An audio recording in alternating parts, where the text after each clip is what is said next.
जय मसीह की। आज हम देखेंगे मसीहों के जन्मदिन की सच्चाई। तकरीबन सभी मसीही अपने जन्मदिन को या बच्चों के जन्मदिन को केक काट के मनाते हैं। पहले हम जानेंगे जो प्रभु में नहीं हैं उनका जन्मदिन। उत्पत्ति 40 अध्याय 20 आयत से 22 आयत तक इसमें पढ़ते हैं। इसमें लिखा है, फिरौन ने अपने जन्मदिन पर पकाने हारे को कटवाया, ये कहना है, सॉरी क्या कहना थे, टंगवाया। उसको पकाने हारे को उसको टंगवाया। और मत्ती 14 अध्याय उसकी 1 आयत से 12 आयत तक इसमें पढ़ते हैं, राजा हेरोदेस ने अपने जन्मदिन पर एक नाचने वाली के कहने पर यूहन्ना के सर को कटवाया। तो ये 2 जन्मदिन की कहानियाँ बाइबल में पढ़ सकते हैं। तो ये है संसारी लोगों के जन्मदिन। खैर, हर एक तो जन्मदिन पर हत्या नहीं करता। आगे आत्मिक जन्म भी देखेंगे।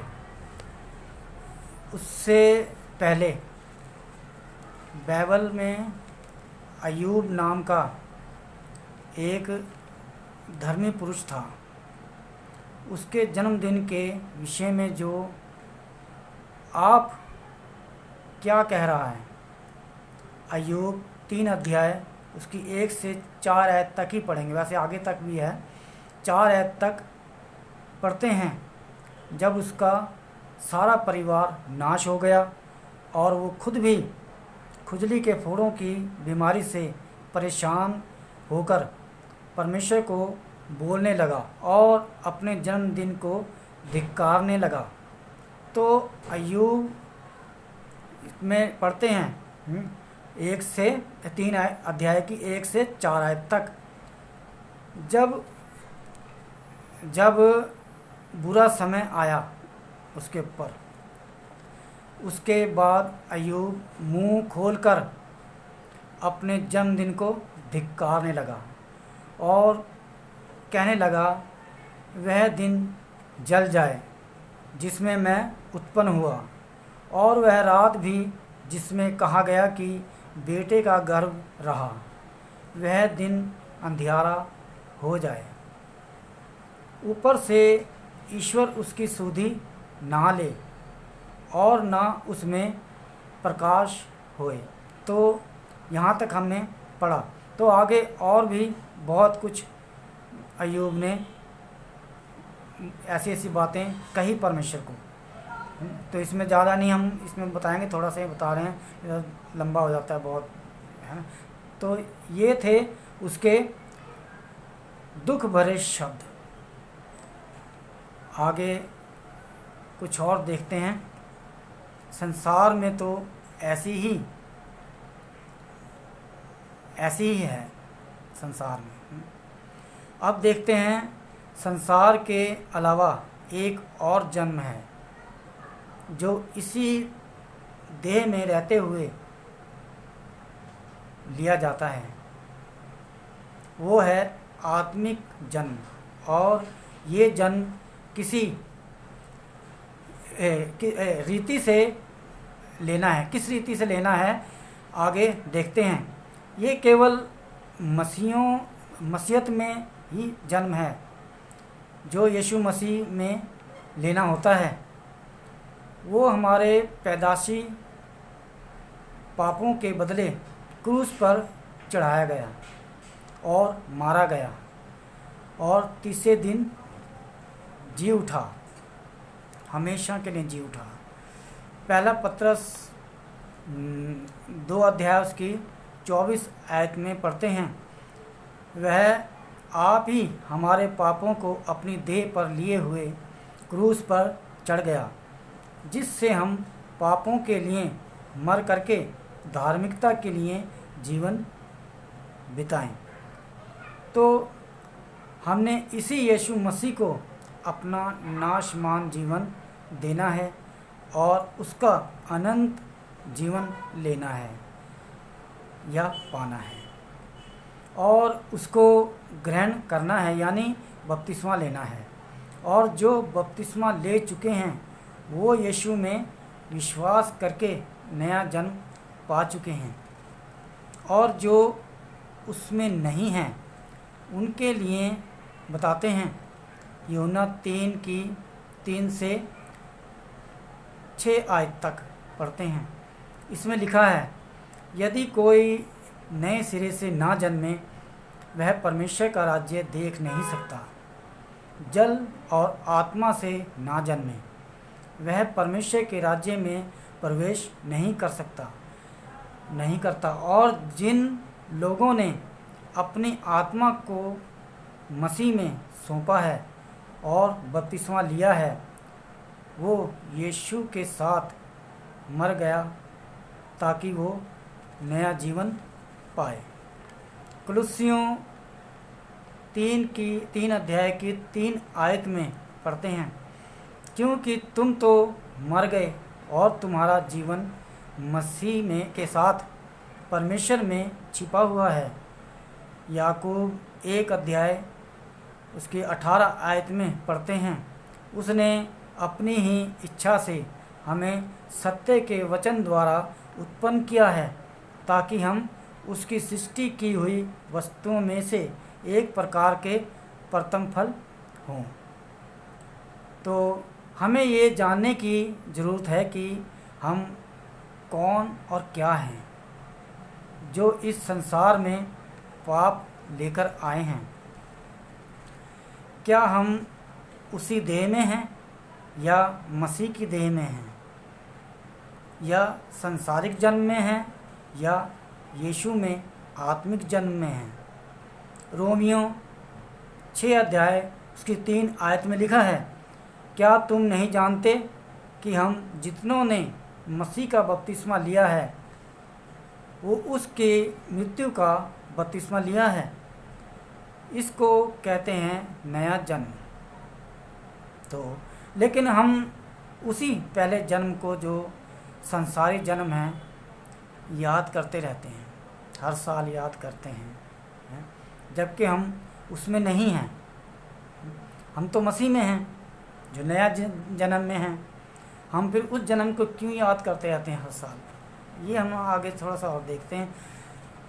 ज़रा सा भी नहीं सोचते वो लोग, ज़रा सा भी नहीं सोचते कि हम मसीह में मर गए हैं और अब नए जन्म में हैं।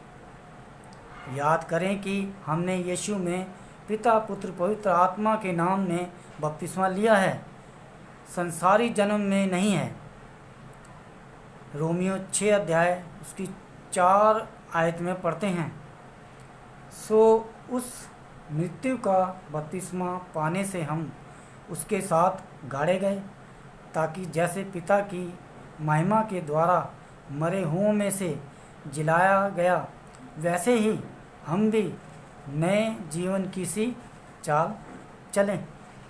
रोमियो 6 अध्याय की 6 आयत में लिखा है, क्योंकि हम जानते हैं कि हमारा पुराना मनुष्यत्व उसके साथ क्रूस पर चढ़ाया गया ताकि पाप का शरीर व्यर्थ हो जाए।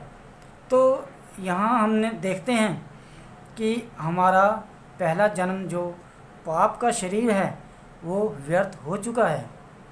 फिर उसे हर साल क्यों मना रहे हैं?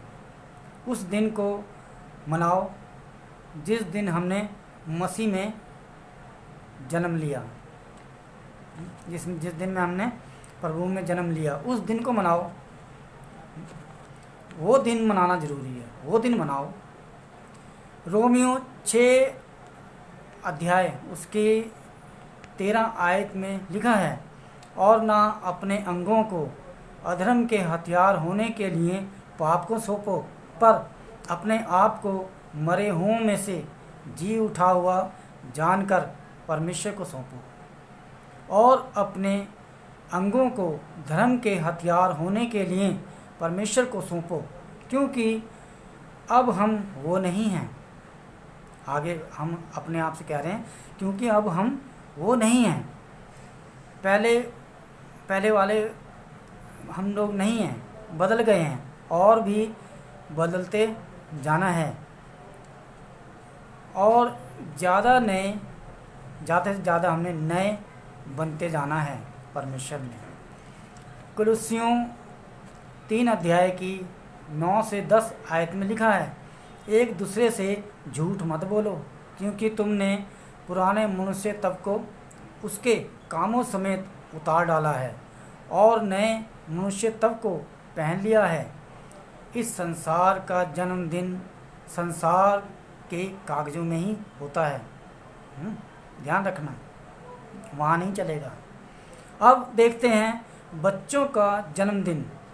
बच्चों का भी जन्मदिन होता है। हम भी बच्चे थे, हमारा भी जन्मदिन इसी जुलाई में है। हालेलुया। यीशु के वो संसारी जन्मदिन है, उसके मैं नहीं कभी भी मनाता। यीशु के पास लाने लगे, ये उसमें ऐसे इसमें क्या नाम है, उसमें लिखा हुआ है मरकुस 10 अध्याय 13 की 16 आयत में पढ़ते हैं, फिर लोग बालकों को यीशु के पास लाने लगे कि वह उन पर हाथ रखे, पर चेलों ने उनको डांटा। यीशु ने ये देखकर क्रोध होकर उनसे कहा, बालकों को मेरे पास आने दो और उन्हें मना मत करो, क्योंकि परमेश्वर का राज्य ऐसों ही का है। मैं तुमसे सच कहता हूँ, जो कोई परमेश्वर के राज्य को बालक की नाई ग्रहण ना करे, वह उसमें कभी प्रवेश करने ना पाएगा। अब चाहे बच्चे हों या बड़े, सब पैदाशी पापी तो हैं ही, लेकिन यहाँ बड़ों को स्वर्ग के राज्य को बच्चों के समान ग्रहण करने की सलाह दी गई है। नीति वचन 22 अध्याय की 6 आयत में भी बताया गया कि लड़के को शिक्षा उसी मार्ग की दे जिसमें उसको चलना चाहिए, और वह बुढ़ापे में भी उससे ना हटेगा। अगर बड़े उस मार्ग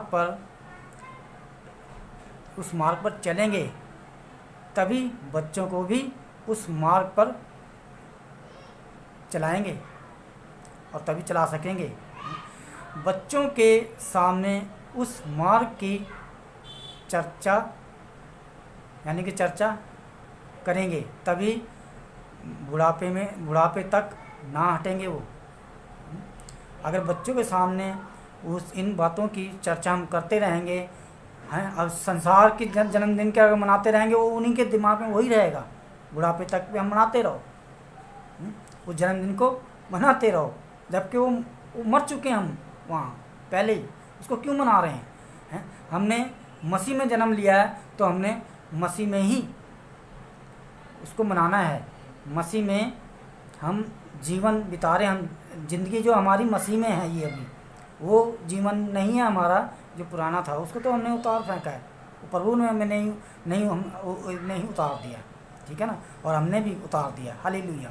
तो इसमें व्यवस्था में भी लिखा हुआ है, व्यवस्था विवरण 11 की 19 आयत में भी लिखा है, और तुम घर में बैठे, मार्ग पर चलते, लेटते, उठते, इन बातों की चर्चा करके अपने लड़के वालों को सिखाया करना।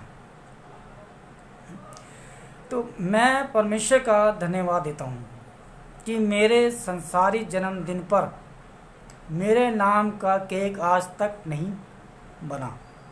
ये मैं परमेश्वर का बहुत धन्यवाद देता हूँ। मैं परमेश्वर का धन्यवाद करता हूँ कि मेरे संसारी जन्मदिन पर मेरे नाम का केक आज तक नहीं बना। हालेलुया। तो मैंने बहुत थोड़े शब्दों में इस बात को सामने रखा है। इस समझने वाले इतने में ही समझ जाएंगे। जो ना समझने वाले हैं कि वो यानी कि उनके सामने परमेश्वर के वचन का जितना भी वो ढेर लगा दो, लेकिन वो नहीं समझेंगे। धन्यवाद।